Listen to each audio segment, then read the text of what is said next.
19 gouvernantes certifiées avaient essayé. Tout avait échoué. Le bébé crachait, mordait, griffait sans cesse. Plus aucune agence n'acceptait le dossier. Jusqu'à ce qu'une femme de ménage entre dans cette chambre et ce qui suivit laissa un milliardaire à genoux. « Je n'en peux plus. Cet enfant est infernal. » La gouvernante hurlait dans le couloir du penthouse, du sang coulant de son bras droit. Sa voix résonnait contre les murs lambrissés de marbre. Antoine Garnier sortit de son bureau en courant. Son costume italien était froissé. Des cernes profonds marquaient son visage. Dans la chambre, Léo était rouge écarlate. Le petit garçon d'1 an et 8 mois hurlait avec une force terrifiante pour sa taille. Ses petites mains frappaient le berceau. Les larmes inondaient son visage. « Madame Duval, s'il vous plaît, parlons-en. »« En parler. Regardez ce que votre fils a fait. » Elle montra la marque violette. 3 employés s'arrêtèrent à l'entrée du salon. Tous reculèrent. Léo attrapa son ours en peluche. Il le projeta contre le mur avec rage. Le jouet s'effondra au sol. Les pleurs redoublèrent d'intensité. « C'est la 19e gouvernante, monsieur Garnier, » murmura madame Girard, l'intendante générale. « Aucune agence de placement à Paris ne veut plus prendre nos appels. » Antoine serra les poings. L'état de son fils empirait chaque jour. 6 mois depuis l'accident. 6 mois depuis que Juliette était partie. 6 mois de rejet absolu. Mon diplôme de psychologie infantile de Genève ne sert à rien ici. J'ai travaillé pour la famille princière de Monaco.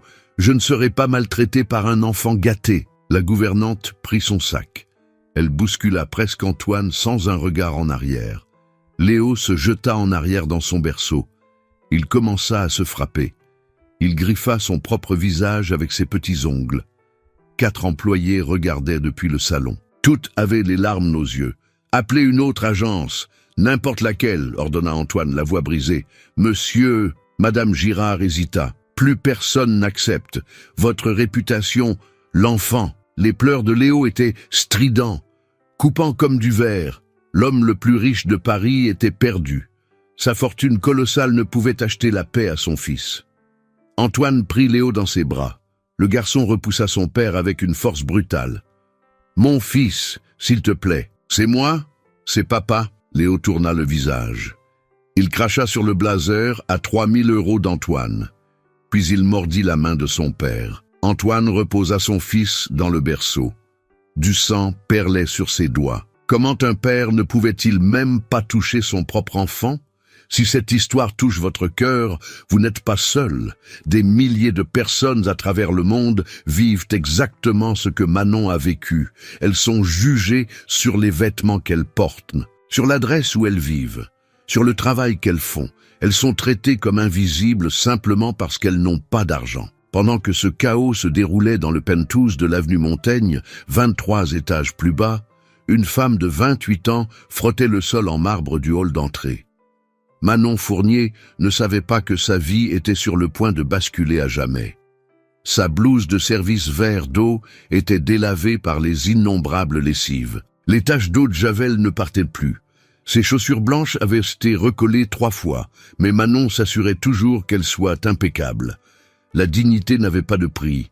Elle s'était réveillée à 4 heures du matin, comme chaque jour.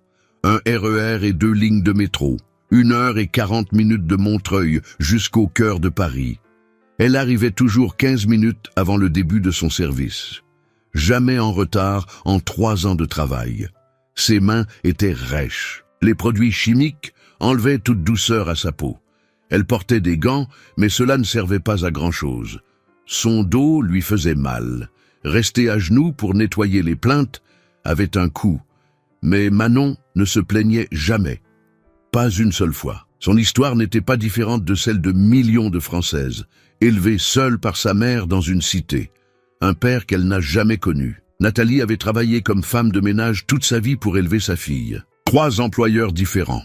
Elle se levait avant le soleil, rentrait quand la lune était déjà haute.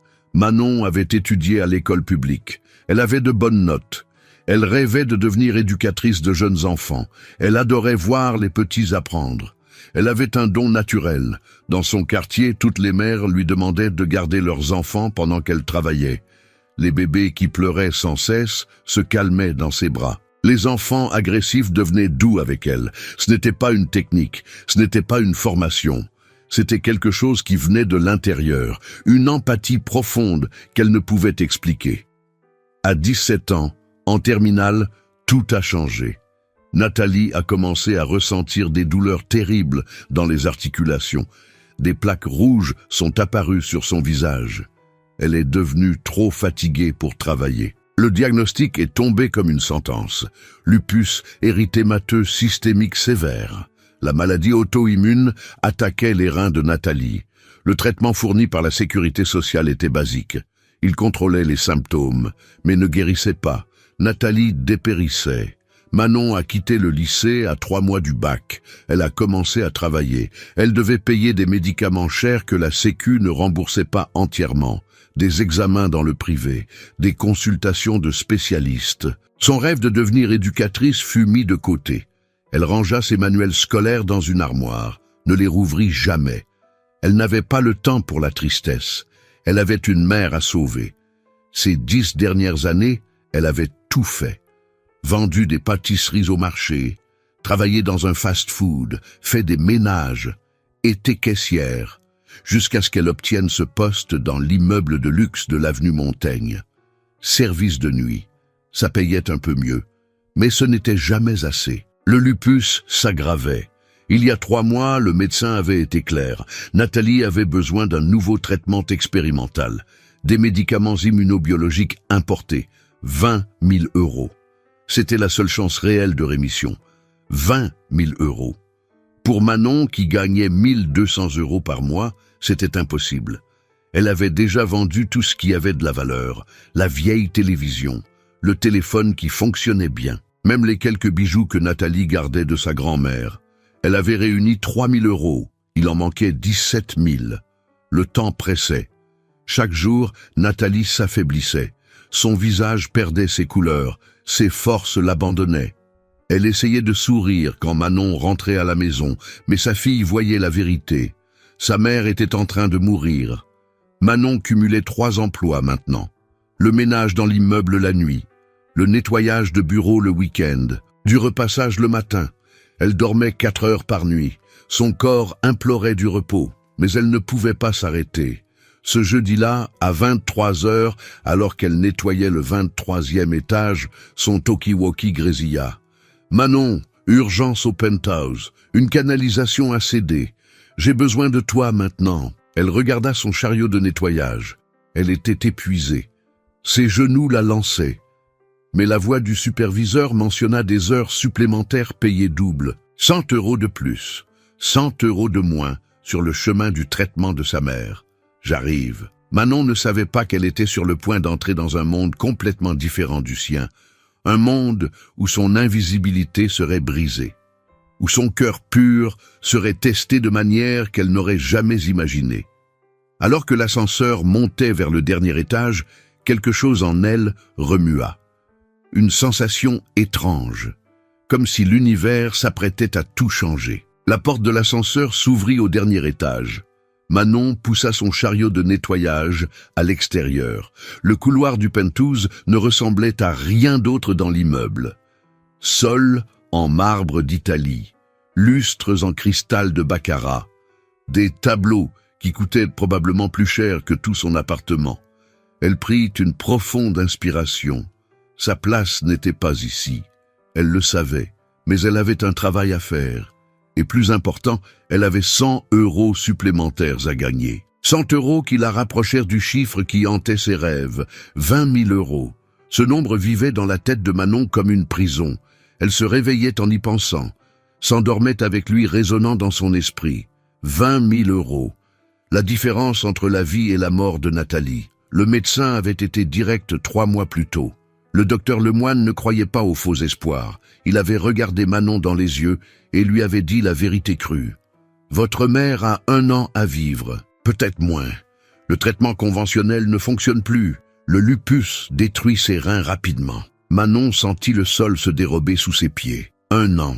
Juste 1 an avec la seule personne qui avait toujours été à ses côtés. « Y a-t-il quelque chose? N'importe quoi ?» supplia-t-elle. Il existe un nouveau traitement, des médicaments immunobiologiques de dernière génération. Nous avons eu d'excellents résultats dans d'autres pays. Un taux de rémission de 70%. 70%. Une chance réelle de guérison. Manon sentit l'espoir pour la première fois depuis des mois. Combien ça coûte? Le médecin hésita. Il savait que la réponse changerait tout.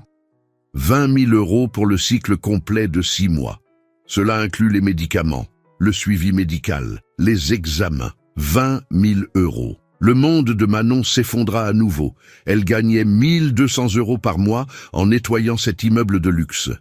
Elle travaillait 6 nuits par semaine, de 22 h à 6 h du matin, 8 heures à frotter les sols, nettoyer les salles de bain, épousseter des meubles qu'elle ne pourrait jamais s'offrir. Le week-end, elle nettoyait des bureaux dans le quartier de la Défense.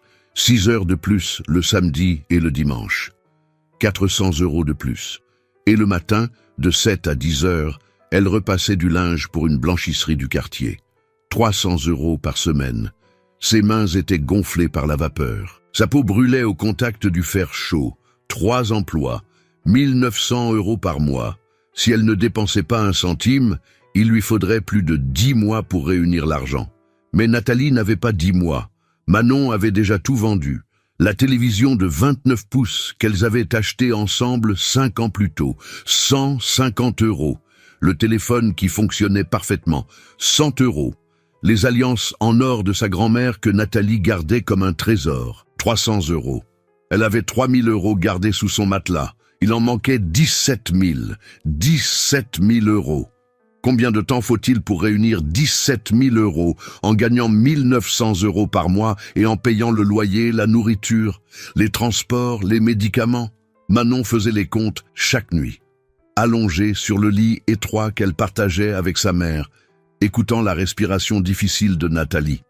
Et elle calculait, arrivant toujours à la même conclusion impossible. Elle n'avait pas le temps. La culpabilité rongeait Manon de l'intérieur.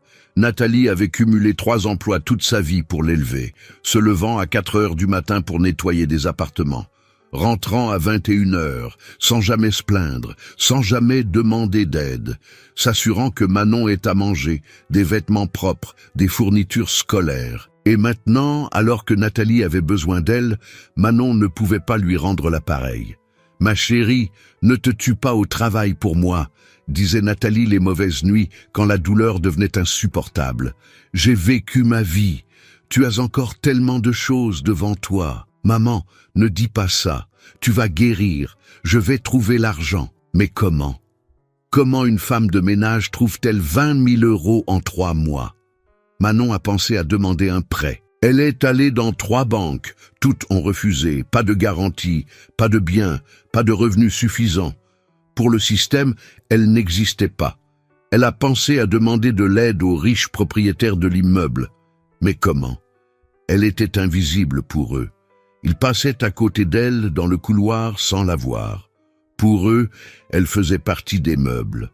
Un objet de plus qui maintenait l'immeuble en état. Elle a tenté une cagnotte en ligne, a récolté 300 € en 2 mois. Les gens avaient leur propre combat. Elle comprenait. Le désespoir grandissait chaque jour. Manon voyait sa mère dépérir. La peau de Nathalie devenait plus jaunâtre. Ses mains tremblaient. Elle ne pouvait plus marcher sans soutien. Aller aux toilettes était une bataille. Manger était un effort immense. « Combien de temps, docteur ?»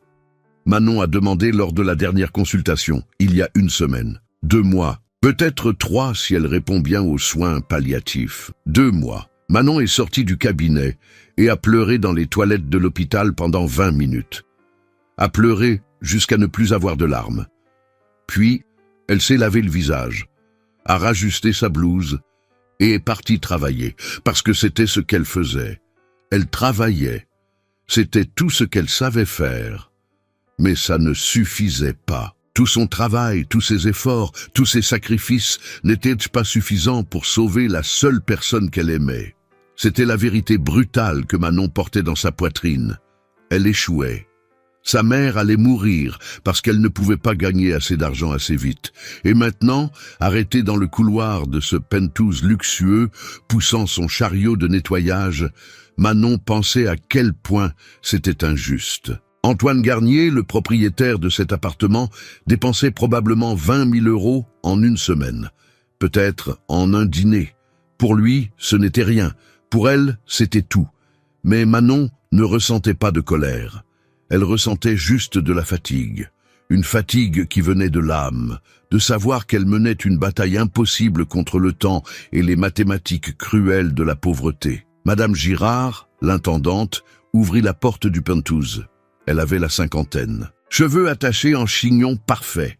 Uniforme impeccable.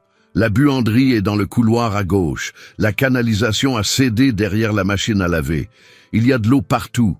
Il faut nettoyer avant que ça ne s'infiltre à l'étage inférieur. Oui, madame. Manon entra en poussant son chariot. Elle n'était jamais venue dans ce penthouse. C'était immense, 3 fois la taille de son 2 pièces, peut-être 4. Mais c'est alors qu'elle entendit quelque chose qui la figea. Un pleur. Pas un pleur de bébé ordinaire. C'était un cri de désespoir absolu, un son qui venait des profondeurs de la douleur.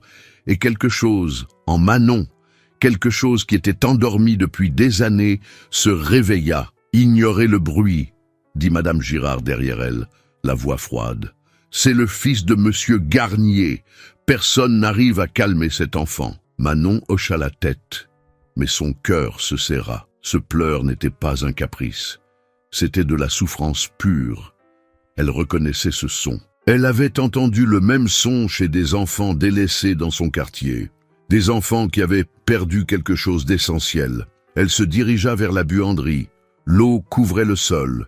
La canalisation derrière la machine à laver avait complètement rompu. Il faudrait au moins 1 heure pour tout nettoyer. Manon commença à travailler. Attrapa la raclette.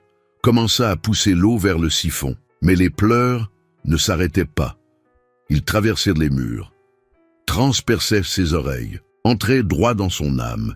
Elle essaya de se concentrer. Elle avait besoin de ses 100 €. Elle ne pouvait pas se laisser distraire. Mais chaque cri du bébé était un coup de poignard. 15 minutes passèrent. Les pleurs ne faisaient qu'empirer. Maintenant, il y avait aussi des voix, une discussion animée venant du couloir. Monsieur Garnier, c'est la dernière gouvernante disponible à Paris.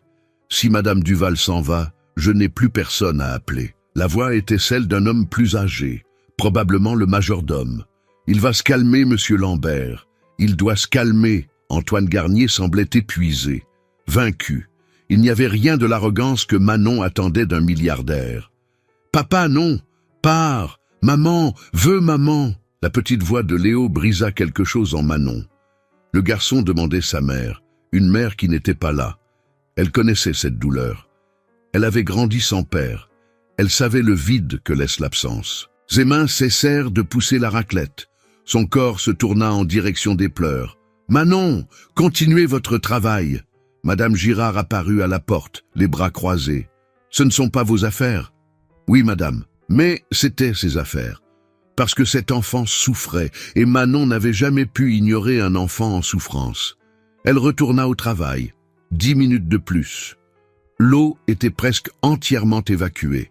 Il ne restait plus qu'à sécher le sol. Alors, elle entendit la porte d'une chambre s'ouvrir avec force, des pas rapides dans le couloir. « Je n'en peux plus, c'est terminé !»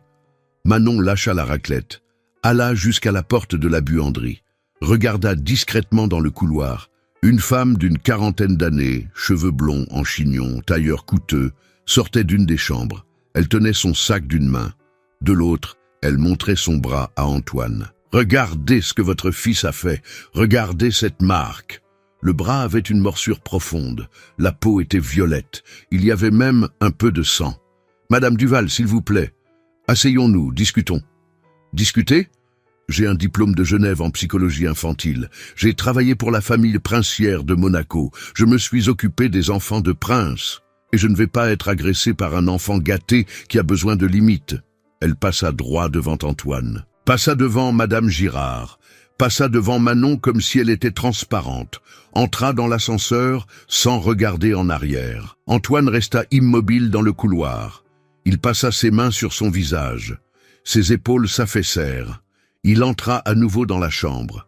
Manon vit tout depuis l'entrebâillement de la porte. Elle vit Antoine essayer de prendre son fils. vit Léo repousser son père avec force, vit le petit garçon cracher sur le costume coûteux, vit Antoine reculer, les mains tremblantes. « Madame Girard, appelez une autre agence », demanda-t-il, la voix brisée. « Monsieur, aucune agence n'accepte plus nos demandes. Le cas de Léo est connu. Ils disent qu'il est incontrôlable. » Le silence fut lourd. Alors je ne sais plus quoi faire. Antoine sortit de la chambre, ferma la porte, laissa son fils pleurer seul à l'intérieur. Manon le vit entrer dans le bureau au bout du couloir. Madame Girard alla à la cuisine. Monsieur Lambert descendit par l'ascenseur de service. Le Pantouse devint silencieux. Seuls les pleurs de Léo résonnaient. Manon regarda la buanderie. Il fallait sécher le sol. Encore 15 minutes de travail. Puis, elle partirait. Elle recevrait ses 100 € supplémentaires. Elle les ajouterait à l'argent du traitement de sa mère. Mais ses pieds n'obéirent pas à sa tête. Ils marchèrent en direction de la chambre de Léo. Elle s'arrêta devant la porte, respira profondément. Ce n'était pas son problème, ce n'était pas sa place. Elle était la femme de ménage. Elle devait finir son service et partir. Mais ses pleurs, Manon commença à fredonner, tout bas. Presque un murmure, une berceuse que Nathalie chantait pour elle quand elle était petite. « Fais dodo, Colas, mon petit frère, fais dodo, t'auras du lolo ». Sa voix était douce, mélodieuse, pleine de tendresse. Les pleurs de Léo diminuèrent, ne s'arrêtèrent pas complètement, mais diminuèrent. Manon continua de chanter, un peu plus fort maintenant. « Maman est en haut, qui fait du gâteau ». La porte de la chambre était entr'ouverte. Elle la poussa doucement. Entra. Léo était dans son berceau, le visage rouge et gonflé d'avoir tant pleuré. Des sanglots secouaient son petit corps, il avait des traces de larmes sur les joues. Quand il vit Manon, il arrêta de pleurer une seconde, la regarda avec ses énormes yeux marrons et humides.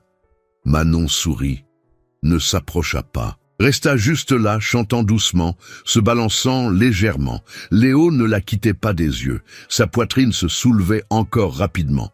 Mais il ne criait plus. « Bonjour, petit bonhomme », murmura Manon. « Tu as du chagrin, n'est-ce pas ? Je comprends. » Léo sanglota. Une nouvelle larme coula. « C'est difficile quand quelqu'un qu'on aime s'en va. Ça fait très mal. Ça fait mal ici, » dit-elle en montrant sa propre poitrine. Le garçon continuait de la fixer, comme s'il comprenait chaque mot. Manon tendit la main lentement, sans forcer. Juste une offre. « Tu veux venir ?» Léo regarda sa main, regarda son visage, regarda à nouveau sa main. Et alors, au choc absolu de Manon, il se leva dans le berceau, s'agrippa à la barrière, et tendit ses petits bras vers elle. « Viens !» Ce mot. Si petit, mais si grand. Manon prit le garçon dans ses bras. Il était léger, chaud, tremblant encore des sanglots. Léo enfouit son petit visage dans son cou, agrippa la blouse vert d'eau avec ses petites mains et arrêta complètement de pleurer. Manon le berça doucement, continua de fredonner, sentit le corps du garçon se détendre, sentit sa respiration se calmer. Voilà, tout va bien maintenant. C'est alors qu'elle entendit la voix derrière elle. Mon Dieu. Antoine était sur le seuil, bouche bée, yeux écarquillés.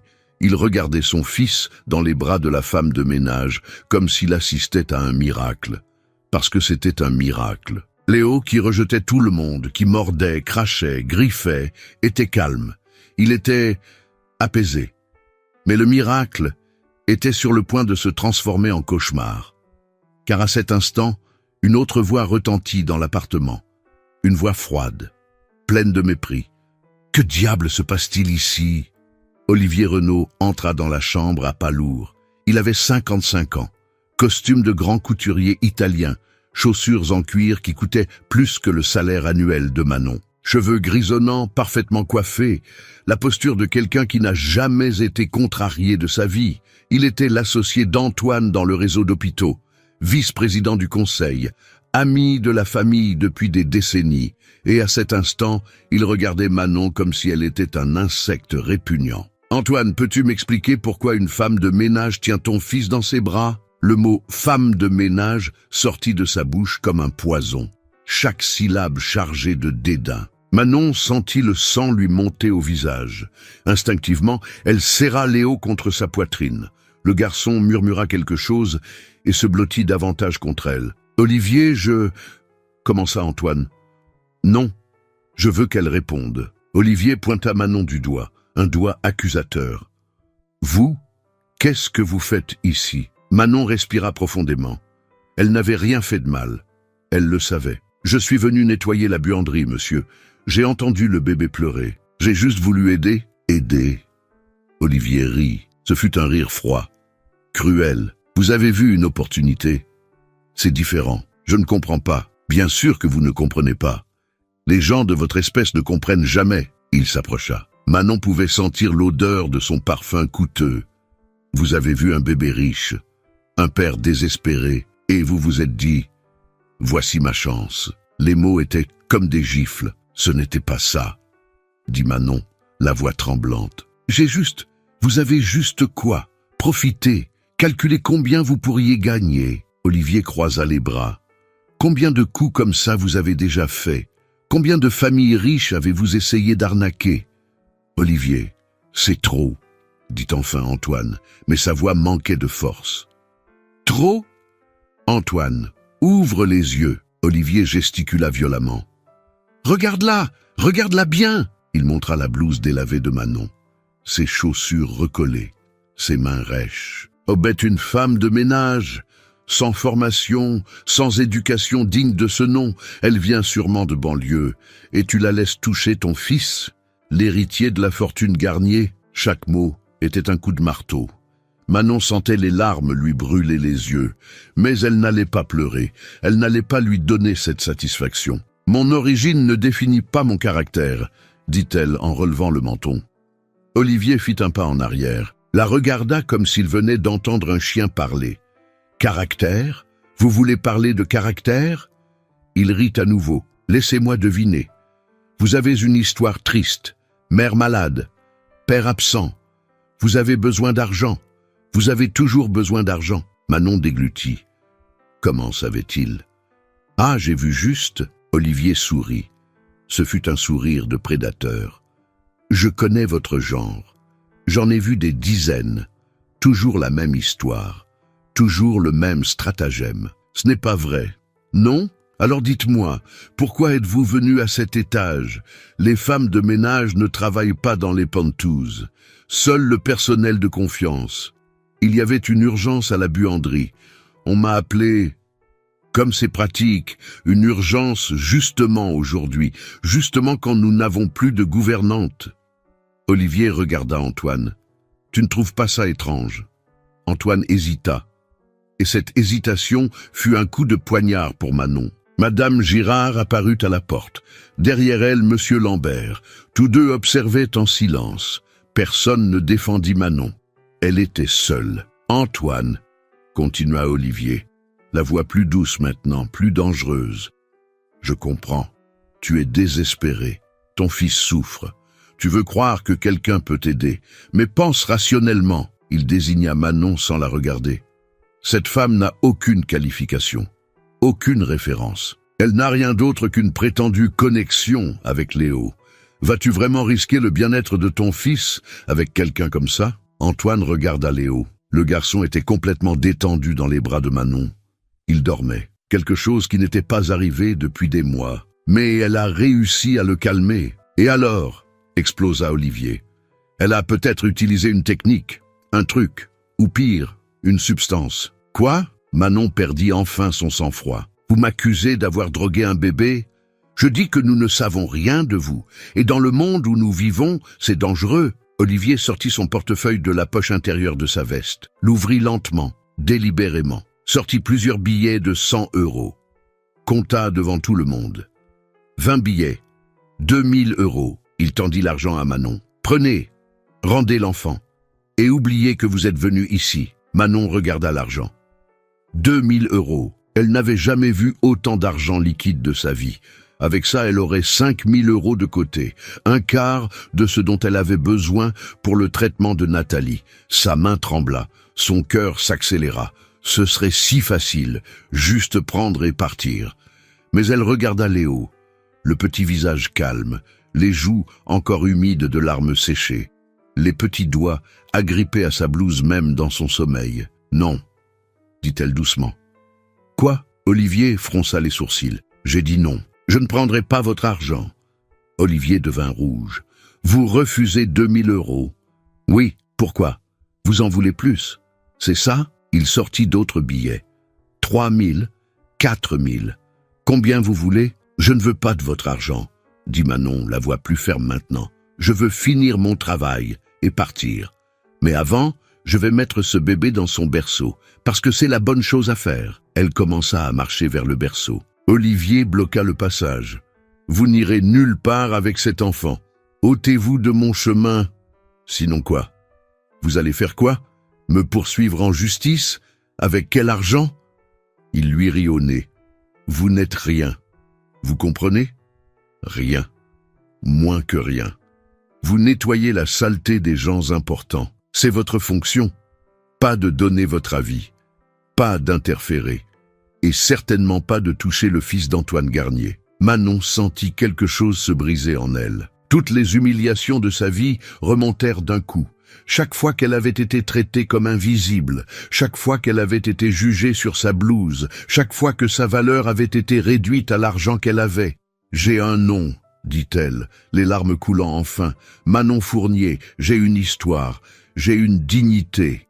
Et j'ai un cœur qui fonctionne, contrairement au vôtre. » Le silence fut total. Olivier ne s'attendait pas à une résistance.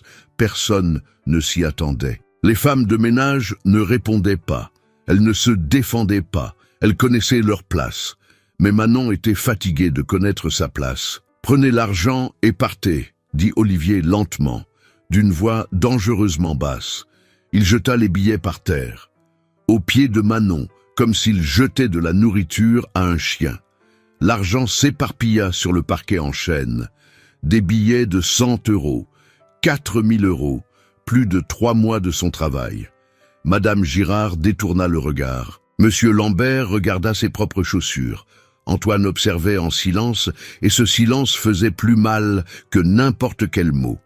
Manon regarda l'argent, regarda Olivier, regarda Antoine, et ne ramassa pas un seul billet. L'argent restait au sol.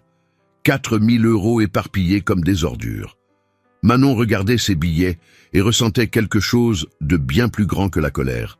Elle ressentait de la honte, pas pour elle-même, mais d'être là, d'avoir cru, même une seconde, qu'elle pouvait être traitée comme un être humain dans cet endroit.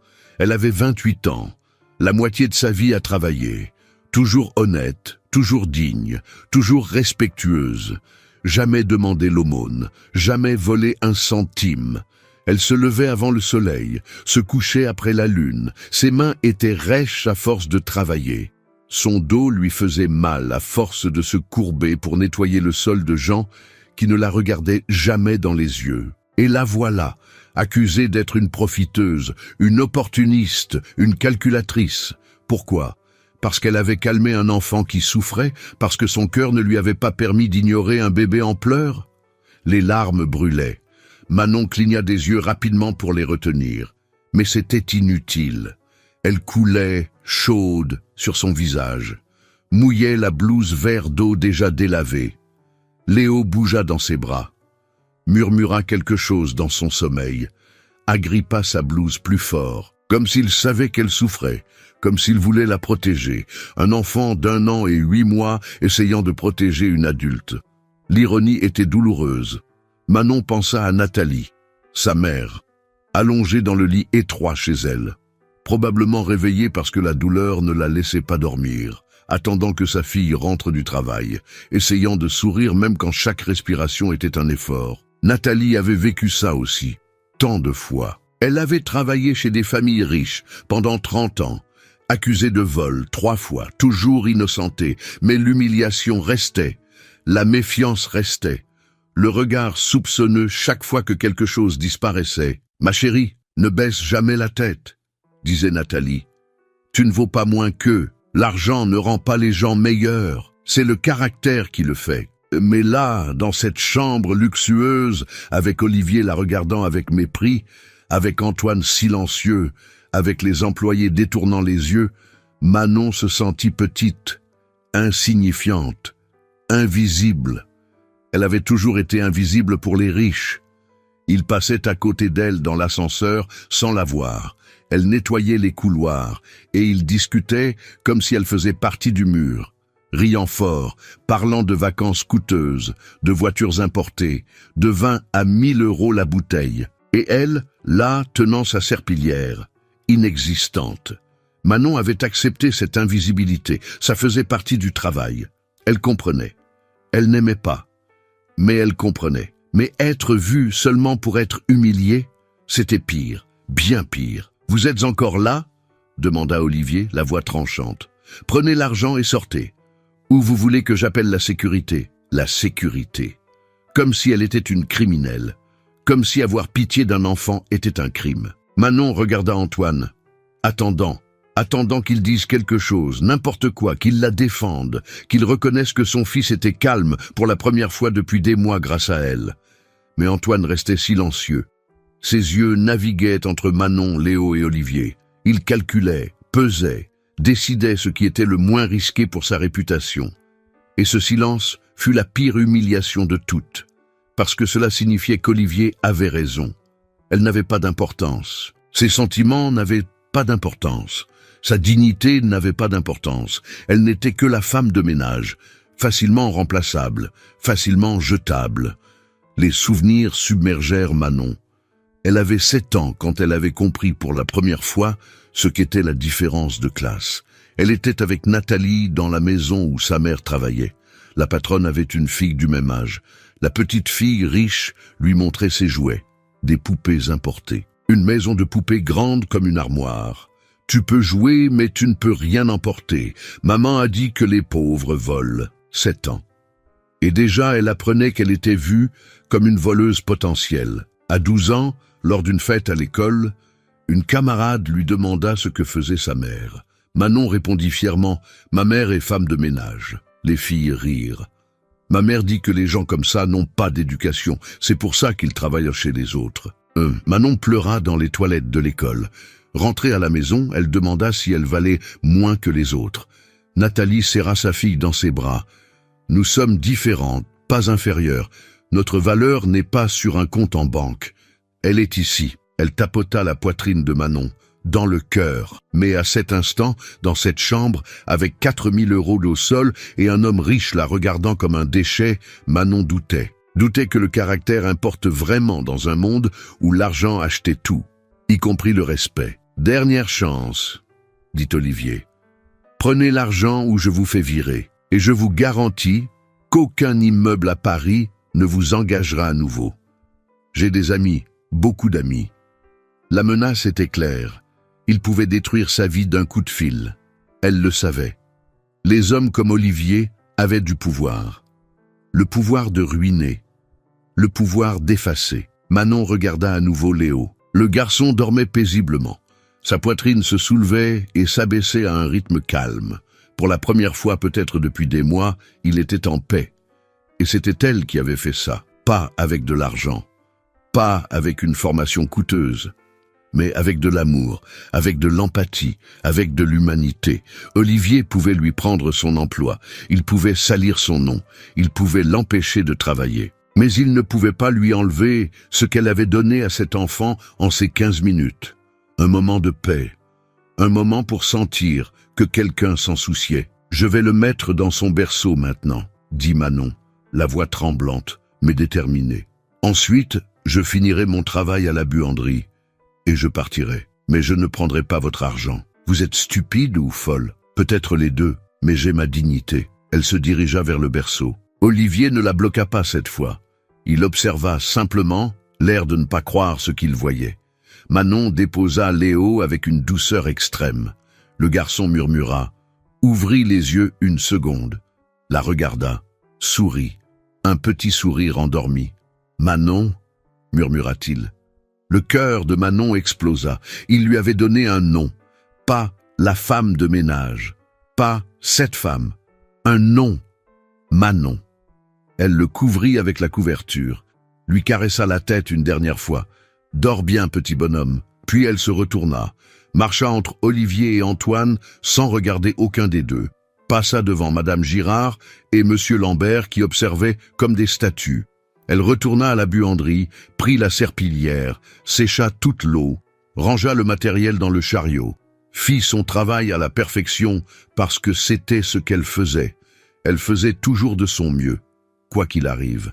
20 minutes plus tard, elle terminait. Ses mains tremblaient, les larmes continuaient de couler. Mais le travail était fait. Elle poussa le chariot dans le couloir. Madame Girard attendait. « Manon, ne dites rien, Madame Girard. Je comprends. Vous ne comprenez pas? L'intendante hésita. « Je suis désolé. Pourquoi? De ne pas vous avoir défendu. Je sais que vous avez bon cœur, mais j'ai besoin de cet emploi. J'ai une famille qui dépend de moi. » Manon hocha la tête. Elle comprenait. Vraiment, ce n'est pas grave. Elle entra dans l'ascenseur de service. Les portes se fermèrent. Elle s'effondra enfin, s'assit par terre dans l'ascenseur, serra ses genoux et pleura pour l'humiliation, pour l'injustice, pour avoir été traitée comme un rien. Mais surtout, elle pleurait parce qu'elle savait que même si elle avait pris ses 4 000 €, il en manquerait encore beaucoup pour sauver Nathalie. L'ascenseur arriva au rez-de-chaussée. Manon se leva, sécha son visage, lissa sa blouse, parce que la vie continuait. Et elle devait continuer aussi. Mais alors qu'elle marchait vers le vestiaire pour pointer, quelque chose en elle avait changé. Une petite étincelle, de colère, de détermination. Elle ne le savait pas encore, mais cette nuit était loin d'être terminée. Si vous vous êtes déjà senti invisible, jugé sur votre apparence ou méprisé par quelqu'un, laissez un j'aime maintenant. Et dans les commentaires, racontez-nous. Avez-vous déjà vécu quelque chose de semblable? Comment avez-vous réagi? Votre histoire peut en inspirer des milliers. Continuons ensemble pour voir comment Manon va surmonter tout cela. Manon était dans le vestiaire, prenant son sac, quand elle entendit des pas derrière elle, rapides, urgents. « Manon, attendez !» C'était Antoine. Il avait descendu les escaliers de service. Son costume était encore plus froissé, ses cheveux en désordre. Il semblait avoir vieilli de 10 ans en 1 heure. Elle se retourna. Elle n'avait plus de larmes, juste de l'épuisement. « Monsieur Garnier, j'ai terminé mon travail. La buanderie est propre. » « Je ne suis pas venu parler de la buanderie. » Il regarda autour de lui. 2 agents de sécurité observaient de loin. « Pouvons-nous parler? En privé ?» Manon hésita. Chaque instinct lui criait de partir, de prendre le métro, de rentrer chez elle, d'embrasser Nathalie, d'oublier cette nuit. Mais quelque chose dans la voix d'Antoine la fit s'arrêter. Ce n'était pas la voix du milliardaire arrogant. C'était la voix d'un homme brisé. 5 minutes, accepta-t-elle. Ils allèrent dans une petite salle de réunion au rez-de-chaussée, utilisée par les administrateurs de l'immeuble. Antoine ferma la porte, s'assit sur une chaise, passa ses mains sur son visage. « Je dois vous présenter mes excuses. » Manon cligna des yeux. Elle ne s'attendait pas à ça. Pourquoi? Pour tout. Pour Olivier. Pour ne pas vous avoir défendu. Pour avoir laissé qu'on vous traite de cette façon. Il la regarda. Ses yeux étaient rouges. Vous ne méritiez rien de tout ça. Non, je ne le méritais pas. Manon n'allait pas lui faciliter la tâche. Antoine hocha la tête, accepta la réponse sans se défendre. Mon fils, Léo, il n'est pas cet enfant que vous avez vu aujourd'hui. Ou plutôt, il ne l'était pas. Il y a 6 mois, il était heureux. Il riait tout le temps. Jouait, appelait tout le monde ami. C'était l'enfant le plus aimant du monde. Sa voix se brisa. Il s'arrêta, respira profondément. Ma femme, Juliette, est morte il y a 6 mois. Accident de voiture. Un chauffard ivre a percuté leur taxi. Elle est morte sur le coup. Léo était dans la voiture. Il s'en est sorti indemne, du moins physiquement. Manon sentit sa poitrine se serrer. Soudain, elle comprenait tout. Les pleurs désespérés, la demande de sa mère, la rage contre le monde. Depuis ce jour, Léo a complètement changé, a arrêté de rire, a arrêté de jouer, a commencé à rejeter tout le monde. Les gouvernantes essayaient de le prendre dans leurs bras. Il mordait, crachait, griffait. Plus elles étaient qualifiées, pire c'était. Antoine se leva, commença à faire les 100 pas. j'ai engagé les meilleurs, des nurses avec des doctorats en développement infantile, des infirmières pédiatriques. Une avait même travaillé pour la famille royale britannique. Et toutes ont échoué, toutes ont abandonné, certaines en quelques heures, d'autres tenaient quelques jours. Aucune n'a dépassé une semaine. 19 gouvernantes, demanda Manon doucement. 19. Aujourd'hui, c'était la dernière disponible à Paris. Les agences n'acceptent plus mon dossier. Elles disent que Léo est trop difficile, que nous avons besoin d'une aide psychiatrique institutionnelle. Et vous avez essayé? Un psychiatre? 3 différents. Tous disent la même chose. Il est en deuil profond. Il a besoin de temps. Il a besoin d'amour. Il a besoin de quelqu'un qui comprenne sa douleur. Antoine s'arrêta de marcher, regarda Manon. Et puis vous êtes apparu.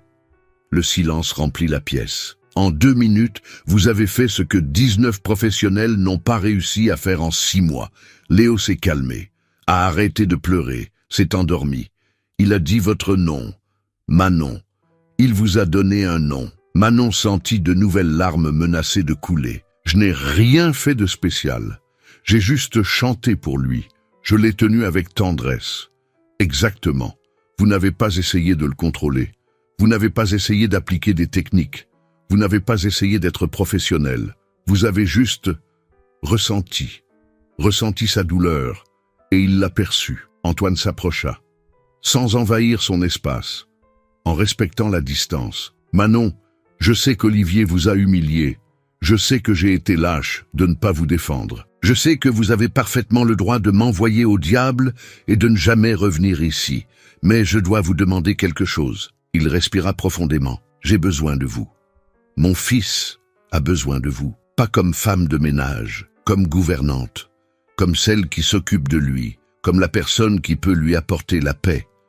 Manon secoua la tête. Monsieur Garnier, je n'ai pas de formation. Je n'ai pas étudié la psychologie. Je n'ai pas de diplôme. Vous avez quelque chose qu'aucun diplôme n'enseigne. Vous avez une empathie véritable. Vous avez un don. Et Léo y a répondu. Olivier ne l'acceptera jamais. Il rendra ma vie impossible. Olivier ne commande pas chez moi. Il ne commande pas mon fils. Et après aujourd'hui, il ne commande plus rien qui concerne ma famille. La détermination dans la voix d'Antoine était réelle. Je ne sais pas. Laissez-moi être direct alors. Je vous paierai 20 000 € par mois. Le monde de Manon s'arrêta, littéralement. Son cœur bondit, ses mains se mirent à trembler. 20 000 €. Salaire mensuel. De plus, vous vivrez au penthouse. Il y a une chambre de service que nous n'utilisons jamais. Elle est grande, confortable, ou si vous préférez garder votre logement, pas de problème. Je vous offre aussi une couverture santé complète, la meilleure de mon réseau d'hôpitaux, pour vous et pour tout membre de votre famille qui en aurait besoin. Manon n'arrivait pas à y croire. 20 000 €, le chiffre exact dont elle avait besoin, le chiffre qui hantait ses rêves, le chiffre impossible. Je me suis renseigné sur vous, admit Antoine. Désolé pour l'intrusion, mais je devais savoir à qui j'avais affaire. Je sais pour votre mère, je sais pour le lupus, je sais qu'elle a besoin d'un traitement expérimental urgent, je sais qu'il coûte exactement ce que je vous offre. Comment savez-vous tout ça? J'ai des ressources. Et quand il s'agit du bien-être de mon fils, je les utilise toutes. Mais je n'ai pas enquêté pour vous faire chanter. J'ai enquêté parce que je voulais comprendre qui était la femme qui avait réussi un miracle. Il se rassit, la regarda dans les yeux. Manon, j'ai des milliards, mais je ne pouvais pas donner à mon fils la seule chose dont il avait besoin, la paix. Vous la lui avez donnée, gratuitement, sans rien demander, parce que votre cœur est pur. Et maintenant, je veux vous le rendre. Je veux que vous sauviez votre mère pendant que vous aidez mon fils. Les larmes coulèrent enfin. Manon ne put les retenir. C'est réel? Ce n'est pas une sorte de test? C'est réel. Complètement réel. Je peux signer le contrat maintenant si vous voulez. Mon avocat vit dans l'immeuble, je peux l'appeler. Manon pensa à Nathalie, allongée dans son lit, le corps dépérissant, les espoirs s'amenuisant. Pensa au docteur disant « 2 mois, peut-être 3, pensa avoir cumulé 3 emplois sans relâche et être encore loin de réunir l'argent. Et maintenant, c'était là, la solution, tombée du ciel, ou plutôt venue d'un bébé en pleurs. « J'accepte », dit-elle, la voix étranglée par l'émotion. « Je ferai n'importe quoi pour aider votre fils. Et pour sauver ma mère. » Antoine ferma les yeux. Le soulagement fut visible sur tout son corps. « Merci, merci beaucoup. » Ils se serrèrent la main, scellant un accord qui allait changer 2 vies à jamais. Mais alors que Manon remontait vers le Penthouse, non plus comme femme de ménage, mais comme gouvernante, elle ne savait pas que la bataille ne faisait que commencer. Parce qu'Olivier Renaud n'était pas homme à accepter les défaites. Et il préparait quelque chose de bien pire que l'humiliation. Les 3 mois suivants furent magiques. Il n'y avait pas d'autre mot pour le décrire. Manon arrivait au Penthouse à 7 heures du matin. Léo l'attendait dans son berceau. Dès qu'il entendait sa voix, il se levait, tendait ses petits bras, criait « Manon, Manon !» avec une joie explosive. Elle le prenait dans ses bras. Il couvrait son visage de baisers de bébé tout mouillé, ria. Ce son qui avait disparu de la vie d'Antoine pendant 6 mois était de retour. Et il était fort, vibrant, plein de vie. Les matinées étaient routinières maintenant. Manon donnait le petit déjeuner à Léo. Il mangeait tout. Avant, il refusait la nourriture, crachait, jetait par terre. Maintenant, il ouvrait la bouche comme un petit oiseau. « Encore, Manon, encore !» Ensuite, c'était l'heure de jouer. Léo l'entraînait dans la chambre pleine de jouets coûteux qu'il n'avait jamais utilisés. Des blocs de construction, des petites voitures, des livres colorés. Tout prenait vie entre les mains de Manon. Elle lisait des histoires en faisant des voix différentes. Léo riait aux éclats, se roulait par terre de rire. Demandait « Encore, Manon, encore !» Antoine observait tout depuis son bureau. Parfois, il se surprenait à être paralysé, juste à regarder, à écouter le rire de son fils, se souvenant de l'époque où ce son était normal, remerciant le ciel qu'il soit revenu. Nathalie commença le traitement la 2e semaine. Manon l'emmena à l'hôpital privé du réseau Garnier, le meilleur de Paris. Des médecins spécialistes, des équipements de pointe, des médicaments importés. La première injection des immunobiologiques fut tendue. Manon tenait la main de sa mère. Nathalie pleurait. Pas de douleur, de gratitude. « Ma fille, comment est-ce arrivé?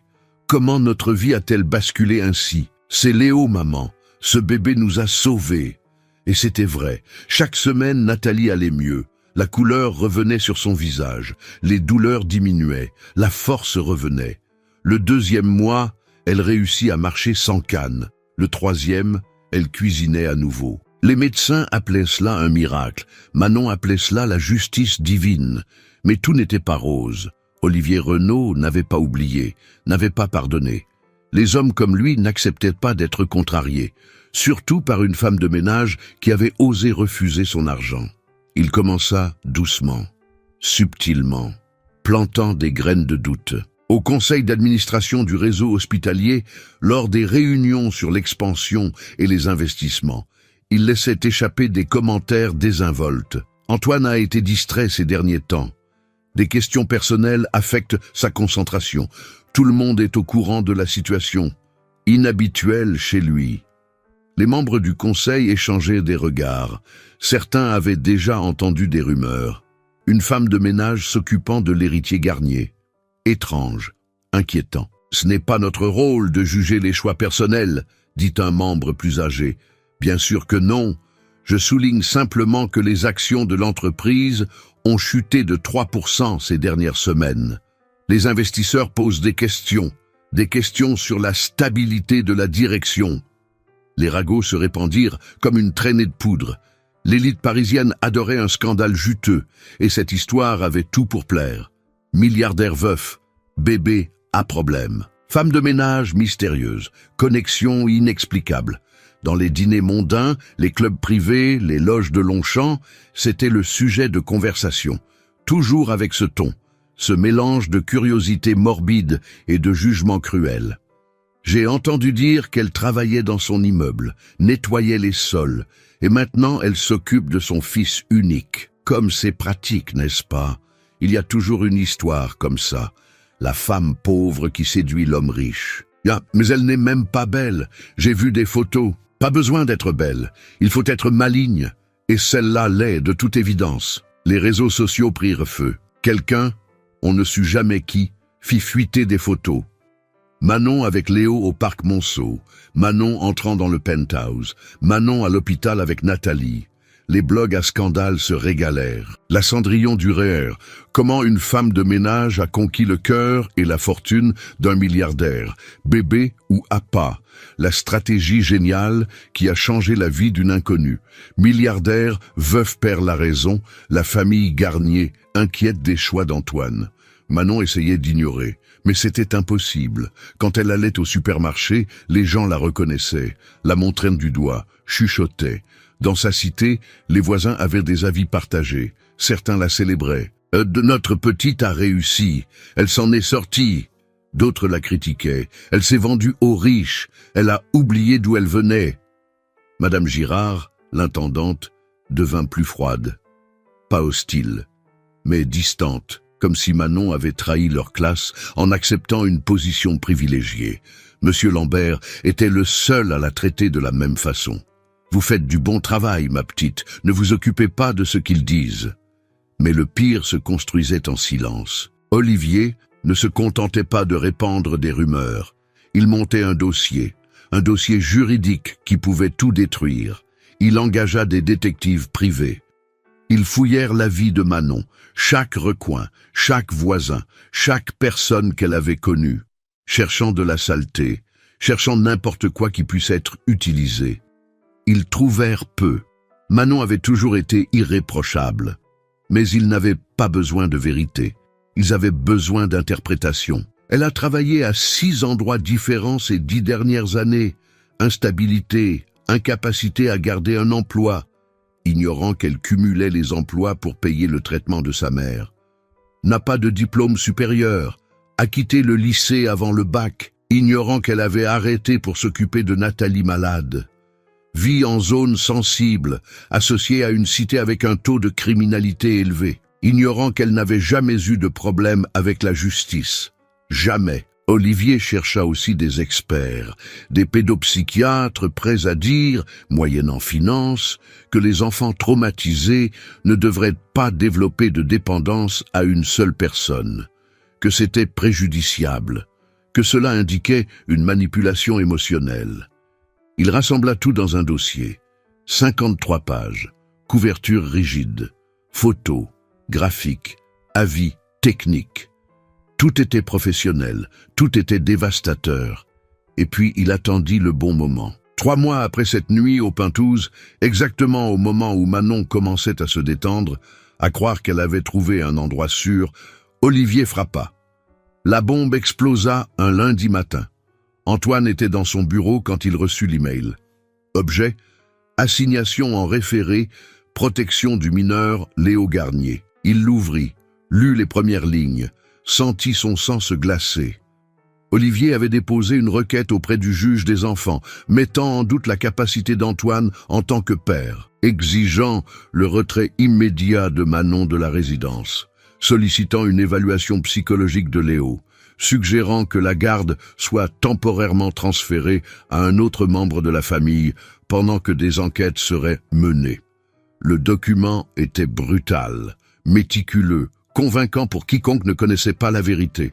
Antoine appela son avocat, puis il appela Manon. « Nous devons parler. Maintenant. » Quand Manon entra dans le bureau et vit l'expression sur le visage d'Antoine, elle sut. La guerre avait commencé. Antoine montra le document à Manon. Elle lut en silence. À chaque ligne, son visage devenait plus pâle. Ses mains tremblaient en tenant le papier. 53 pages, dit Antoine, la voix lourde. Olivier a construit un dossier complet. Il demande ma révocation temporaire en tant que tuteur légal. Il veut que Léo reste avec la famille de Juliette pendant que tu fais l'objet d'une enquête. Une enquête? Pourquoi? Qu'est-ce que j'ai fait? Selon lui, manipulation psychologique de mineurs, création intentionnelle de dépendance émotionnelle, profit d'une situation de vulnérabilité à des fins financières. Manon s'assit.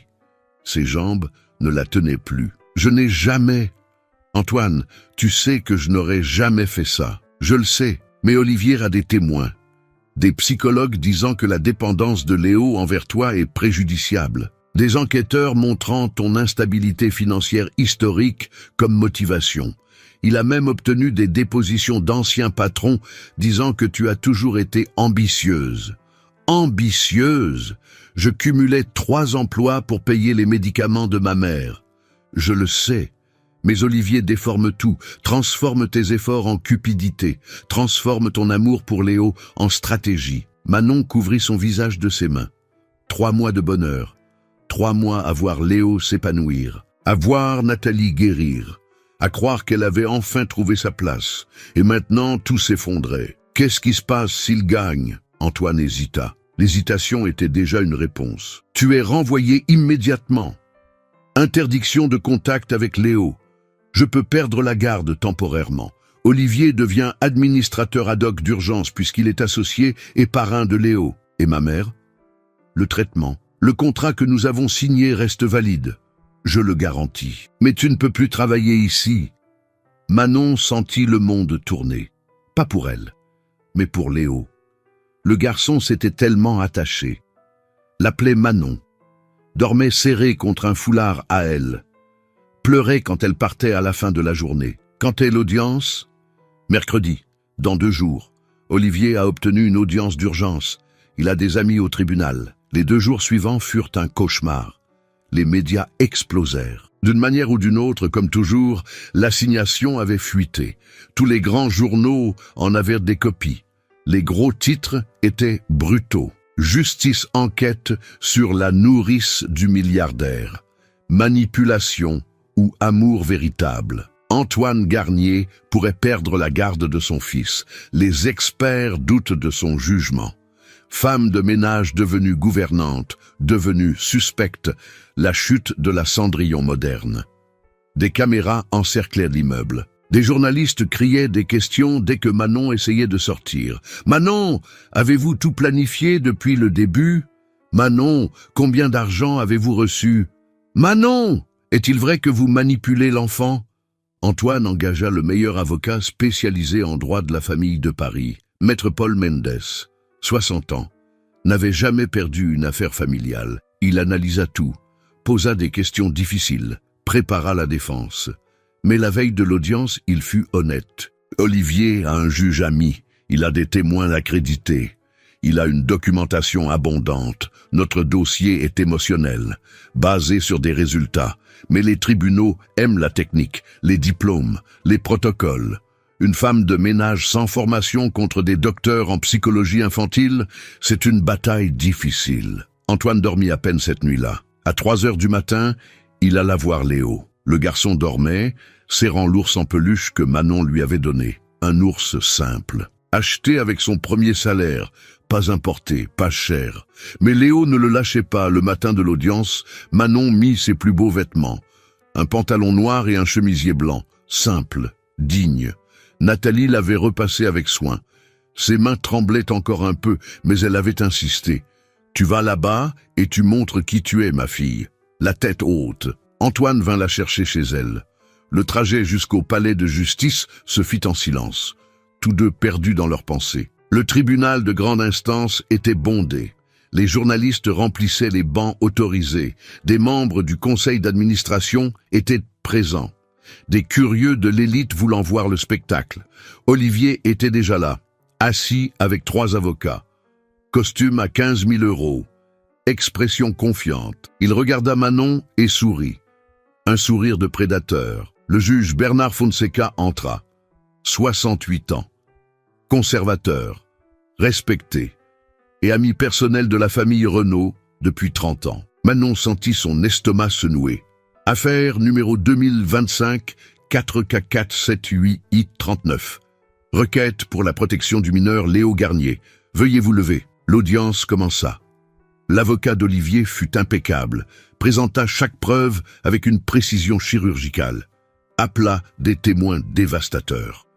Premier témoin, Dr Marianne Costa, PhD en psychologie infantile de la Sorbonne. La dépendance excessive d'un enfant traumatisé envers une seule personne non qualifiée est extrêmement préoccupante. Elle indique une possible manipulation émotionnelle. L'enfant peut être conditionné à rejeter d'autres figures d'autorité. Mais le garçon rejetait tout le monde, contre-argumenta Maître Mendes. 19 gouvernantes qualifiées ont échoué. C'est exactement mon point.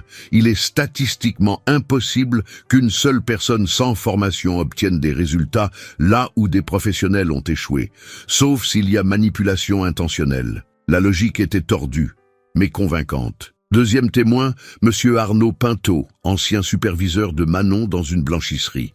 Manon en voulait toujours plus. Plus d'argent, de meilleurs postes. Elle ne se contentait pas de sa place. J'ai toujours pensé qu'elle essaierait quelque chose. Quelque chose comme quoi? Demanda l'avocat d'Olivier. Comme trouver un homme riche?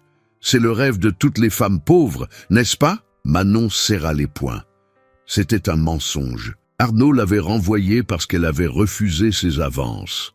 Et maintenant, il se vengeait. Troisième témoin, Dr Fernando Lopez, membre du conseil d'administration. Les décisions d'Antoine ont été erratiques. Il a manqué 3 réunions importantes. Les actions de l'entreprise ont chuté. Les investisseurs sont inquiets. Tout a commencé quand cette situation a débuté. L'avocat d'Olivier assembla le tout avec brio. Votre honneur, le schéma est clair. Une femme financièrement désespérée trouve une opportunité, utilise des compétences manipulatrices pour créer une dépendance chez un enfant vulnérable, obtient une position privilégiée, un salaire absurde, un appartement dans un penthouse.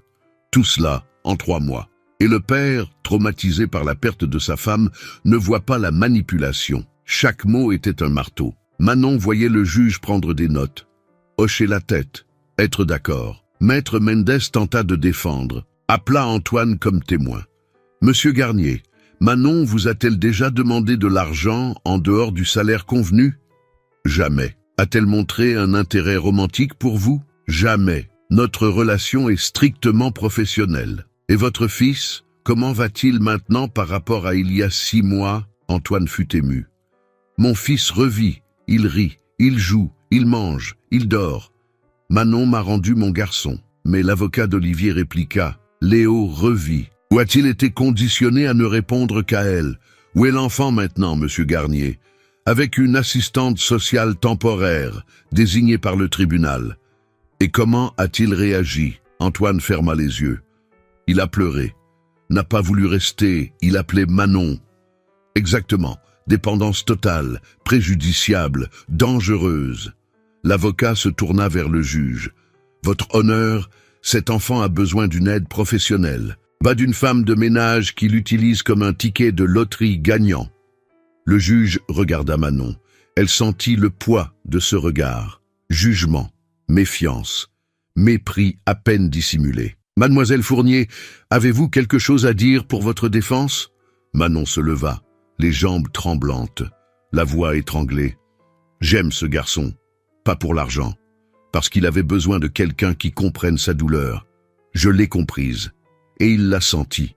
Ce n'est pas de la manipulation, c'est de l'amour. De l'amour, l'avocat d'Olivier rit. Un amour qui coûte 20 000 € par mois. La salle entière rit avec lui. Manon sentit les larmes lui brûler les yeux. Le juge leva son marteau. Je vais analyser toutes les preuves, et la porte de la salle d'audience s'ouvrit. Tout le monde se retourna. Une femme entra, frêle, cheveux grisonnants, s'appuyant sur une canne, mais marchant, fermement, déterminée. C'était Nathalie. Et derrière elle, une femme en blouse blanche. Dr Valérie Lefebvre, médecin-chef du service de rhumatologie de l'hôpital Saint-Louis. Votre honneur, dit Dr Lefebvre d'une voix claire, je demande la permission de présenter des preuves cruciales pour cette affaire. Le juge fronça les sourcils. Qui êtes-vous? Docteur Valérie Lefebvre. Et j'ai des informations qui changeront complètement ce jugement. Olivier devint blanc comme un linge, parce qu'il savait exactement ce qui allait suivre. Le juge Bernard Fonseca regarda Dr Lefebvre avec un mélange de curiosité et d'irritation. Docteur, c'est une audience programmée. Je n'accepte pas les témoins de dernière minute sans... Votre honneur, j'ai des preuves de tentative de subornation et de manipulation de témoins de la part du demandeur. Des preuves enregistrées, recevables au tribunal. Le silence fut absolu. Chaque personne dans la salle retint son souffle. Olivier se leva. « Votre honneur, c'est absurde, une tentative désespérée de la défense pour... »« Asseyez-vous, monsieur Renaud, » ordonna le juge. Puis il regarda Dr Lefebvre. « Présentez vos qualifications. Dr Valérie Lefebvre, médecin-chef du service de rhumatologie de l'hôpital Saint-Louis depuis 15 ans, numéro RPPS actif, aucun antécédent disciplinaire. » Le juge hocha la tête. « Vous pouvez vous approcher. » Dr Lefebvre se dirigea vers la barre des témoins. Nathalie s'assit sur les bancs du public. Son regard croisa celui de Manon. Elle lui fit un signe de tête, un petit signe, plein de force. « Ma fille, je suis là. »« Docteur Lefebvre, qu'est-ce qui vous amène ici ?» demanda le juge. « Il y a 2 semaines, j'ai reçu un appel de monsieur Olivier Renaud. Il s'est présenté comme vice-président du conseil d'administration du réseau hospitalier Garnier.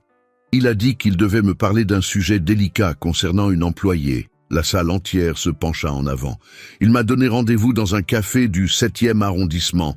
J'y suis allé, pensant qu'il s'agissait d'une question institutionnelle. Mais quand je suis arrivé, le sujet était différent. » « Différent comment ? » Il voulait que je fournisse de faux documents médicaux. Plus précisément, il voulait que j'atteste que Manon Fournier avait fait preuve d'un comportement erratique lors des consultations de sa mère, qu'elle était émotionnellement instable, qu'elle avait des antécédents d'agressivité. Des murmures éclatèrent dans la salle. Le juge frappa son marteau. « Silence ! Continuez, docteur. » J'ai refusé immédiatement. J'ai expliqué que ce serait une fraude médicale, un crime. La perte de mon droit d'exercer. Il m'a alors offert de l'argent, 50 000 € pour créer un faux rapport psychologique. Olivier explosa. C'est un mensonge complet. Elle est payée par la défense pour... Monsieur Renaud, une interruption de plus, et vous serez expulsé, dit le juge, la voix tranchante. Maître Mendès, l'avocat d'Antoine, se leva. Votre honneur, le docteur a dit qu'elle avait des preuves. Pouvons-nous les voir? Dr Lefebvre sortit une clé USB de son sac. 3 conversations enregistrées, toutes dans des lieux publics, donc légales selon la loi française.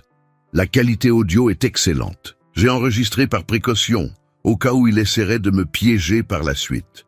Le juge prit la clé USB, demanda au greffier de la connecter au système de sonorisation du tribunal. Ce qui suivit furent 15 minutes qui détruisirent complètement Olivier Renaud. Le premier enregistrement commença. La voix d'Olivier était sans équivoque. « Docteur, j'ai besoin de votre aide. Cette fille de banlieue manipule Antoine. Elle détruit l'entreprise, détruit la famille. Je dois la faire sortir de là. Monsieur Renaud, je ne vois pas comment je peux vous aider avec ça. Sa mère est votre patiente, n'est-ce pas ? Nathalie Fournier.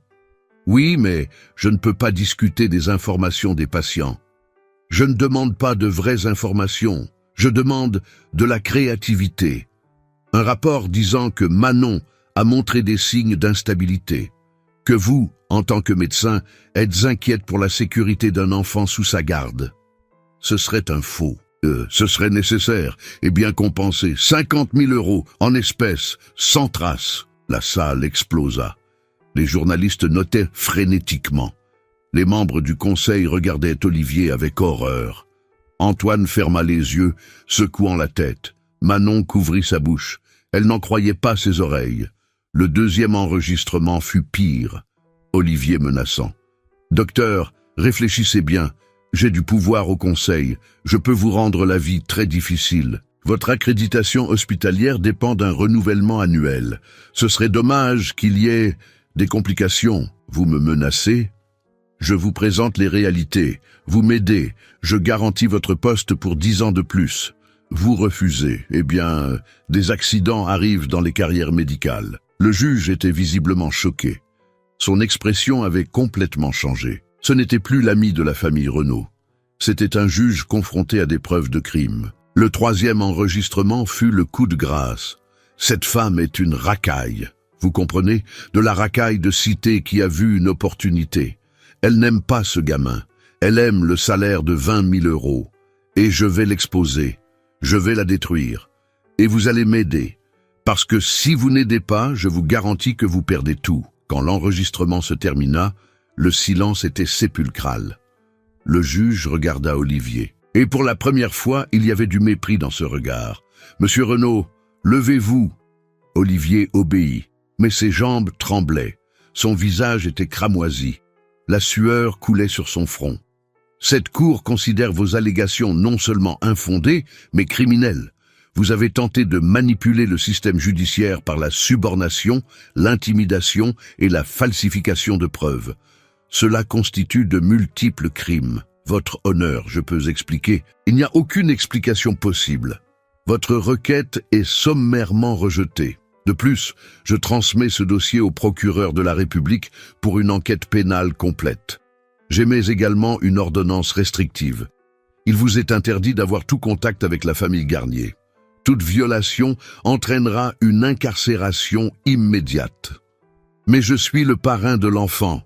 Je suis l'associé d'Antoine. Vous êtes un criminel. Garde, escortez monsieur Renaud hors de ce tribunal. 2 gardes s'avancèrent. Olivier tenta d'argumenter, cria des menaces, promit des procès. Mais il fut traîné dehors, sa voix disparaissant dans le couloir. La salle explosa en conversation. Les journalistes couraient vers leur téléphone. Les membres du conseil chuchotaient entre eux. Le juge frappa à nouveau son marteau. « Silence! Cette audience n'est pas terminée !» Il regarda Manon, et pour la première fois, il y avait du respect dans ce regard. « Mademoiselle Fournier, je vous présente mes excuses. Vous avez été victime d'une campagne de diffamation orchestrée. Cette cour reconnaît qu'il n'y a aucune base pour les allégations contre vous. » Manon ne put parler. Elle hocha simplement la tête. Le juge se tourna alors vers Antoine. « Monsieur Garnier, d'après ce que j'ai observé aujourd'hui, votre seule erreur a été de ne pas faire suffisamment confiance à votre propre jugement. Cette jeune femme a clairement un don avec votre fils. Il n'y a absolument rien dans cette affaire qui justifie une ingérence judiciaire dans vos décisions parentales. La requête est rejetée à tous égards. » Il frappa son marteau une dernière fois. « L'audience est levée, et monsieur Garnier, allez chercher votre fils. Je crois qu'il attend. » C'était vrai. Depuis le couloir, tout le monde pouvait entendre. Léo pleurait, criait. « Manon! Veux Manon! Papa! Manon !» Antoine n'attendit pas. Il courut. Littéralement, il courut hors de la salle d'audience. Manon derrière lui. L'assistante sociale était dans le couloir, tenant Léo. Le garçon était rouge, désespéré, donnait des coups de pied, repoussait. Quand il vit Manon, il tendit les bras avec une telle force qu'il faillit tomber. « Manon! Manon !» Manon le prit. Il s'accrocha à elle comme si elle allait disparaître, enfouit son petit visage dans son cou, sanglota. Mais c'étaient des sanglots de soulagement. « Je suis là, petit bonhomme. Je suis là. Je ne partirai plus. » Antoine les serra tous les deux dans ses bras, là dans le couloir du tribunal, avec les journalistes qui prenaient des photos, avec les gens qui observaient. Il s'en fichait. « Merci, » murmura-t-il à Manon. « Merci de ne pas avoir abandonné. » Nathalie s'approcha, les larmes coulant. Docteur Lefebvre à ses côtés. « Ma fille a fait ce qu'il fallait. Je l'ai toujours su. » Manon regarda sa mère, en bonne santé, debout, forte. Regarda Léo, calme, en sécurité, aimé. Regarda Antoine, et vit quelque chose dans ses yeux qu'elle n'avait pas vu auparavant. Quelque chose au-delà de la gratitude. C'était de l'amour. Et pour la première fois de toute sa vie, Manon Fournier ne se sentit pas invisible. Elle se sentit vue, valorisée, aimée. La bataille était terminée. Et contre toute attente, l'amour avait gagné. 4 mois après ce jour, au tribunal, par un samedi matin ensoleillé, quelque chose d'extraordinaire se produisit dans le penthouse de l'avenue Montaigne. Ce n'était pas une réunion d'affaires. Ce n'était pas un événement d'entreprise, c'était un mariage. Manon Fournier se tenait devant un miroir. Elle portait une simple robe en dentelle blanche. Elle l'avait choisie elle-même dans une petite boutique du Marais. Antoine avait offert une robe de grand couturier, un styliste célèbre, 15 000 €. Elle avait refusé gentiment. Je veux me marier en étant moi-même, pas une version coûteuse de moi. La robe coûtait 800 €. Mais quand elle l'enfila, elle était plus belle que n'importe quelle mariée de magazine, parce que la beauté qui émanait d'elle venait de l'intérieur, venait de la paix, de l'accomplissement, de savoir qu'elle était exactement là où elle devait être. Nathalie ajusta le voile simple. Ses mains ne tremblaient plus, le lupus était en rémission complète. Les médecins appelaient cela un miracle médical.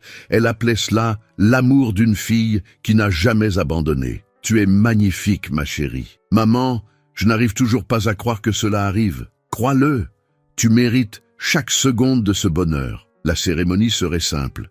Seulement 40 personnes. La vraie famille. Les vrais amis. Pas d'ostentation. Pas de liste d'invités par obligation sociale. Dans le salon principal du Penthouse, des chaises blanches étaient disposées en demi-cercle. Des fleurs simples mais magnifiques décorèrent l'espace. Léo courait entre les chaises avec un petit coussin blanc. Les alliances y étaient attachées avec un ruban de satin. « Papa, regarde, je vais donner à Manon. » Antoine sourit. Son fils était méconnaissable. Le garçon qui crachait et mordait serrait maintenant les visiteurs dans ses bras. Ria fort. Jouait. Appelait Manon Maman Manon sans que personne ne le lui ait demandé. Il l'avait décidé lui-même. Monsieur Lambert était au premier rang, Madame Girard à côté. Elle avait présenté ses excuses à Manon des semaines auparavant. Avait pleuré, avait dit qu'elle avait eu peur de perdre son emploi et c'est pourquoi elle ne l'avait pas défendu. Manon l'avait serré dans ses bras. Je comprends, nous faisons tous ce que nous devons faire pour survivre. Docteur Lefebvre était présente. Elle et Nathalie étaient devenues amies. Deux femmes fortes qui avaient refusé de plier devant des hommes puissants. La mère qui les mariait n'était pas une relation d'Antoine. C'était une jeune élue, noire, venue d'un quartier populaire, première de sa famille à être diplômée. Elle avait lu l'affaire, avait demandé à officier « Je veux faire partie de cette histoire d'amour véritable ». La musique commença. Rien d'élaboré. Un violon joué par un voisin de Montreuil. Une mélodie simple. Belle. Manon entra. Nathalie d'un côté. De l'autre, à la surprise de tous, se tenait la mère de Juliette. Madame Dubois. La grand-mère de Léo. Dans les premiers jours après le tribunal, elle avait contacté Antoine. Avait demandé à rencontrer Manon. Elle avait peur. Peur que la nouvelle femme dans la vie de son gendre n'efface le souvenir de sa fille. Mais quand elle avait rencontré Manon, quand elle avait vu comment elle parlait de Juliette à Léo, montrant des photos, racontant des histoires, gardant sa mémoire vivante, Madame Dubois avait pleuré. « Vous ne lui enlevez pas ma fille. Vous l'aidez à la garder dans son cœur. » Et maintenant, elle était là, accompagnant Manon jusqu'à Antoine. Bénédiction symbolique. Passage d'une mère à l'autre, pas par le sang, mais par l'amour. Antoine attendait. Il ne portait pas de smoking. Il portait un costume simple, cravate bleue. Léo à côté de lui avec le petit coussin. Quand Manon arriva, Antoine avait les larmes aux yeux. Elle aussi. La mère sourit à tous. Nous sommes ici pour célébrer quelque chose de rare. Un amour qui dépasse les barrières, un amour qui affronte les préjugés et qui gagne, un amour qui nous rappelle à tous ce qui compte vraiment. Antoine prit les mains de Manon, la regarda dans les yeux. J'ai construit un empire. Je pensais que l'argent me donnait le pouvoir, que ma fortune me rendait important, mais j'étais vide, mon fils me rejetait. Je ne savais plus qui j'étais, jusqu'à ce que tu passes cette porte. Sa voix se brisa. Tu m'as appris que le succès ne se mesure pas en argent. Il se mesure en amour, en connexion, en étant vu pour qui l'on est vraiment. Tu as vu mon fils quand il était perdu. Tu m'as vu quand j'étais brisé. Et tu nous as aimés malgré tout. Manon essuya ses larmes. J'ai toujours été invisible. La femme de ménage, la pauvre, celle qui ne compte pas. Tu m'as vu. Léo m'a vu. Et pour la première fois de ma vie, j'ai compris ma valeur. Je n'ai pas besoin de diplôme pour avoir de la valeur. Je n'ai pas besoin d'argent pour compter. Je compte parce que j'aime, parce que je me soucie des autres, parce que je suis humaine. Elle regarda toutes les personnes présentes. Et chaque enfant sait quelque chose que les adultes oublient. L'amour n'a pas d'adresse, n'a pas de compte en banque, ne porte pas d'uniforme. L'amour tout simplement est. Léo me l'a appris. Il n'a pas vu ma blouse, il a vu mon cœur. Léo tira sur le bas de sa robe. Je t'aime, maman Manon. La salle entière fondit en larmes. La mère les déclara mari et femme. Antoine embrassa Manon. Léo serra leurs jambes à tous les deux. Et à cet instant, 3 âmes solitaires devinrent une famille. La fête fut simple. Un buffet préparé par Nathalie et ses voisines de Montreuil. Quiche, salade, pain frais, pas de menu français à 1 000 € par personne. Et c'était parfait, parce que c'était rempli d'amour véritable. 6 mois après le mariage, des changements profonds avaient transformé non seulement la famille Garnier, mais aussi de nombreuses vies autour d'eux. Antoine restructura complètement le conseil d'administration du réseau hospitalier. Olivier Renaud fut démis de toutes ses fonctions. Il faisait face à 3 procédures pénales, tentative de subornation, falsification de preuves et coercition de témoins. Son nom devint synonyme de honte dans les cercles d'affaires parisiens. Il perdit tout ce qu'il chérissait le plus. Pas l'argent, il en avait encore beaucoup, mais le respect, la réputation, le pouvoir. À sa place et à celle d'autres membres qui partageaient les mêmes valeurs toxiques, Antoine fit venir des personnes différentes. Des gens qui comprenaient qu'un hôpital servait à soigner des gens, pas seulement à faire des profits. Mais le changement le plus significatif fut autre. Antoine créa la Fondation Manon Fournier, un programme de bourse d'études intégrales pour les employés à faible revenu du réseau hospitalier qui voulaient étudier. Agents d'entretien, brancardiers, cuisiniers, agents de sécurité, tous ceux qui rêvaient d'éducation mais n'en avaient pas les moyens. Sans bourse la première année. Université entièrement payée. Matériel pédagogique, transport, tout. Ma femme m'a appris que le talent n'a pas de classe sociale, seulement besoin d'opportunités, dit Antoine lors du lancement du programme. Combien de Manon perdons-nous parce que nous ne leur donnons jamais leur chance? Manon pleura lors de l'événement, puis elle s'inscrivit au programme, éducatrice de jeunes enfants. Son vieux rêve enfin réalisé. Elle étudiait le matin, s'occupait de Léo l'après-midi, faisait ses devoirs de fac le soir pendant que le garçon dormait. « Manon, tu n'as plus besoin de travailler », disait Antoine. « Nous sommes mariés, l'argent est à nous. Je sais, mais j'ai besoin de faire ça pour moi. J'ai besoin de me prouver que je peux le faire. » Et elle le pouvait. Notes excellentes, première de sa promotion. Non pas parce qu'elle était plus intelligente, mais parce qu'elle chérissait chaque cours comme le cadeau qu'il était. Nathalie déménagea dans un appartement à 3 rues du Penthouse, refusa de vivre avec eux. « Vous avez besoin d'intimité, mais je veux être près de mon petit-fils. » Parce que Léo était son petit-fils maintenant. Officiellement. Antoine avait engagé une procédure d'adoption. Manon adopta Léo légalement. Il était son fils, non seulement dans son cœur, mais aussi sur le papier. Madame Dubois, la grand-mère maternelle de Léo, venait chaque semaine. Les 2 grands-mères devinrent amies, parlaient de Juliette à Léo, montrèrent des photos, gardant sa mémoire vivante. « Maman Juliette est au ciel », disait Léo avec la simplicité d'un enfant. « Mais maman Manon est ici. J'ai 2 mamans, une au ciel et une sur terre. » Cette acceptation simple guérit les blessures de tous. Léo s'épanouit complètement.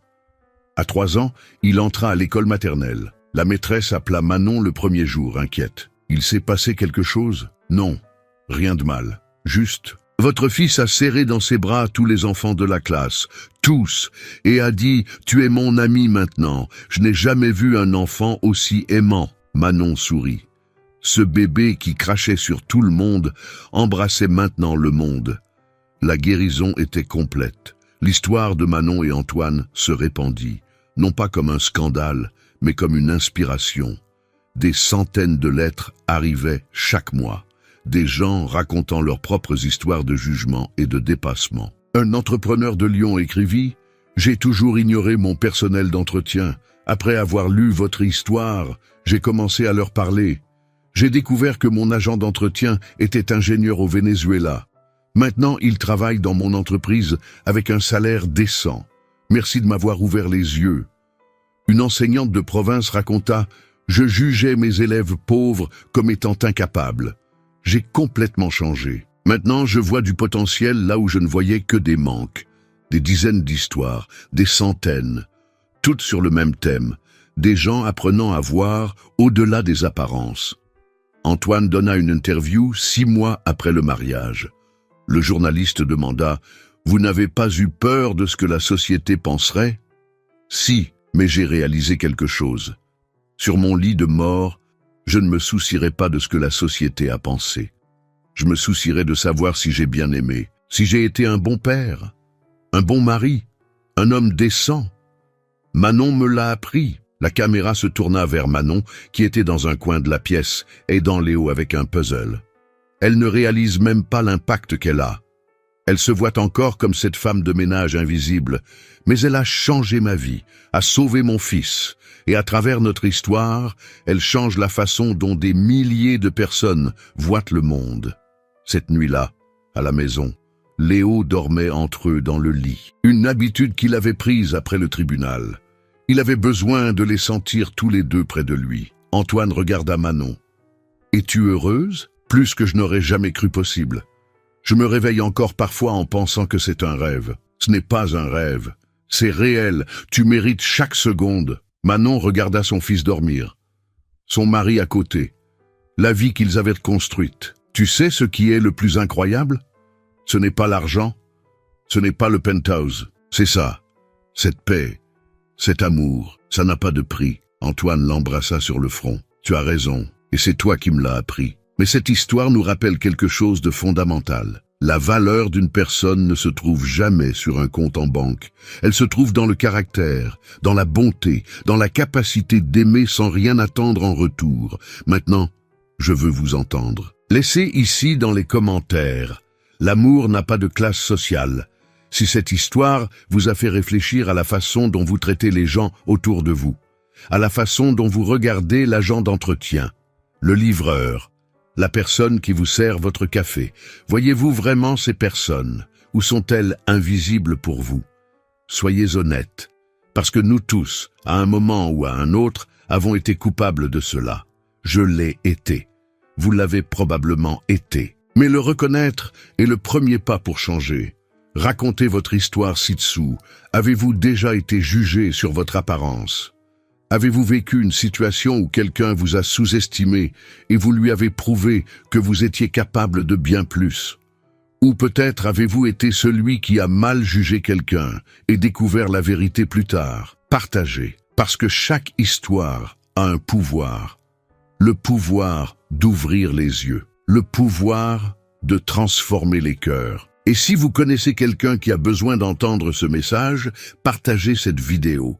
Cet ami qui est méprisé au travail, ce cousin qui lutte contre les préjugés, cette personne qui a oublié sa propre valeur parce que le monde lui a dit qu'elle ne comptait pas. Envoyez-la lui, parce que parfois une histoire est tout ce dont nous avons besoin pour nous rappeler que nous ne sommes pas seuls. Si vous croyez que les enfants ont une sagesse particulière, qu'ils voient ce que les adultes ne peuvent plus voir, donnez un j'aime à cette vidéo. Et abonnez-vous à la chaîne. Chaque semaine, nous apportons des histoires vraies de gens ordinaires qui ont fait des choses extraordinaires. Des histoires qui restaureront votre foi en l'humanité. Parce qu'au final, ce n'est pas seulement l'histoire de Manon et Antoine, c'est l'histoire de nous tous, de choisir de voir les gens vraiment, de valoriser la bonté au-dessus du statut. De comprendre que l'on peut avoir tout l'argent du monde et être complètement vide à l'intérieur, ou avoir très peu et être riche en amour, en but, en paix. Le choix vous appartient toujours. Comment choisirez-vous de voir le monde? Comment traiterez-vous la prochaine personne qui croisera votre chemin? Regarderez-vous l'uniforme ou le cœur? Rappelez-vous, la dignité ne coûte rien.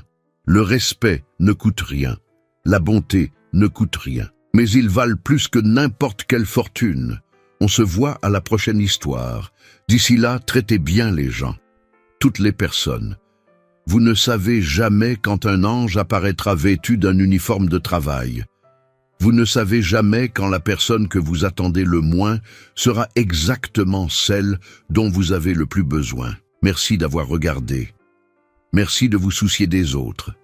Merci de faire partie de cette communauté qui croit que le monde peut être meilleur. Un acte de bonté à la fois.